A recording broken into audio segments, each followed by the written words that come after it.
रहे हो, दिल ले के जा रहे हो, कैसे जिएंगे हम, दिल ले के जा रहे हो, कैसे जिएंगे हम। हेलो, ए मैडम जी, ये आ गए। कौन? ये आ गए घर मालिक। हाँ। घर मालिक साहब 30 रुपये दे चुके हैं। क्या कह रहे हैं? अब फिर 11 रुपए दे रहे हैं और इनकी फरमाइश क्या है है? गली के पीपर वाले भूत। लीजिए फरमाइश। और दिल के मांगे सेब संतरा हो, अच्छा, और दिल के मांगे सेब संतरा, रात के मांगी जून जून जून, गली के पीपल वाले भूत, गली के पीपल वाले भूत, गली के।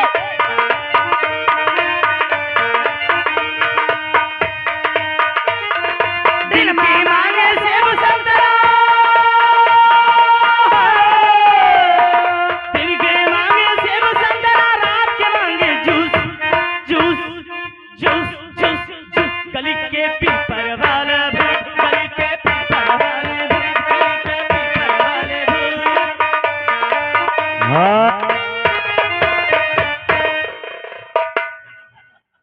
हेलो, हाँ। और अगर कौन आ गए?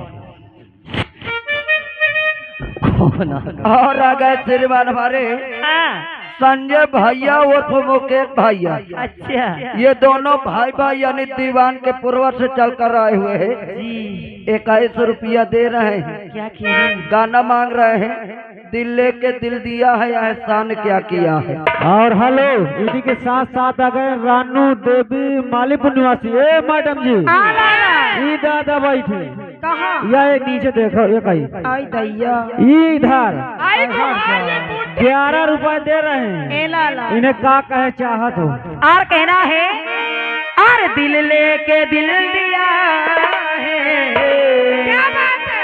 और दिल लेके दिल दिया है, एहसान क्या किया है, दिल लेके दिल दिया है, एहसान क्या किया है, दिल लेके दिल दिया है, दिल लेके दिल दिया है, एहसान क्या किया है, दिल लेके दिल दिया है। हेलो, आप श्रीमान प्रमोद कुमार ग्राम महारूपुर निवासी। ए मैडम जी, 11 रुपए दे रहे हैं। इनकी फरमाइश है काली साड़ी लैया। हेलो हिलो, रुक जा मास्टर, ई आगे दूल्हे राजा। ए मैडम जी, ई देख दूल्हे राजा उठाल है।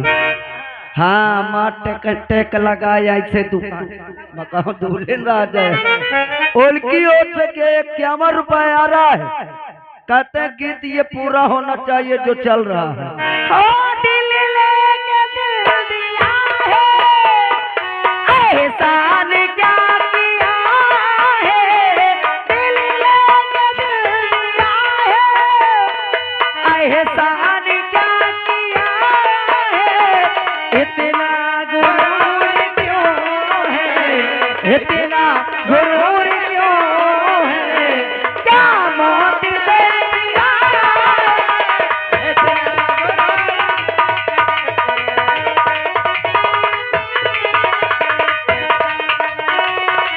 हेलो मैडम जी, काली साड़ी लैया। और सैया काली साड़ी लई हो, कमर में चुभेदार, सैया काली साड़ी। हेलो, राम खा धन हो मोर धनी माता।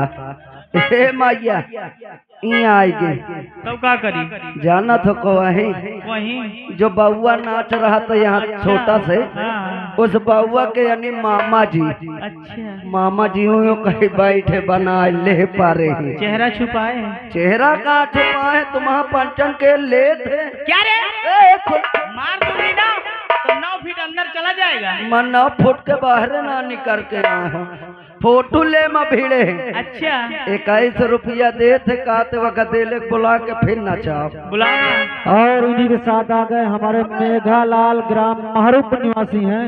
ए मैडम जी क्या है जी 11 रुपया देते हमरे हारमोनियम मास्टर को स्पेशल। क्या बात है और कहना क्या है ए मास्टर हर अरे सैया काली साड़ी लइहा कमर में छिप जाए